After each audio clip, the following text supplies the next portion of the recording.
Flip. Foi animado agora.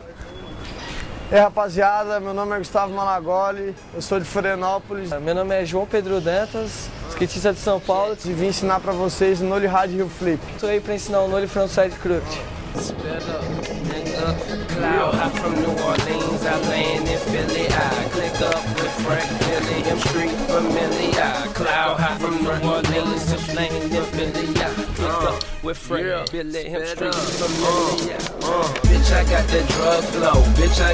Para estudar um Nollie Hard Heel, tu tem que ter uma mínima noção de algumas manobras, como o Nollie Shovet, o Nollie Heel e principalmente o Nollie Heel de front, que manda a pressão no pé da frente.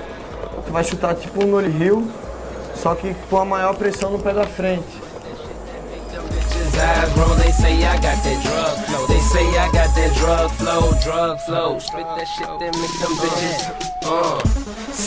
O pé de trás é praticamente a mesma base que o Nollie Heel, só que ele não vai tão pra frente, ele vai mais pro lado do shape.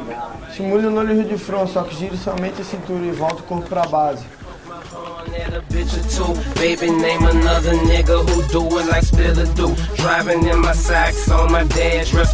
Para você mandar um Nollie Frontside Crooked, você precisa saber o Nollie, né, primeiramente, e ter uma boa noção do Nollie Nose Grind. Você precisa vir bem rente com a borda, como se fosse dar um Nollie Frontside Nose Grind, só que na hora que você for bater o Nollie, é legal você já abrir o corpo, olhando para frente para ter o total controle da manobra. Para você sair, você só precisa dar uma aliviada no pé da frente, arrastar um pouquinho o pé de trás para não descolar do seu pé o skate e tirar o corpo de cima da borda. Vai ser como se tivesse dado um Nollie para sair, a famosa arrancadinha.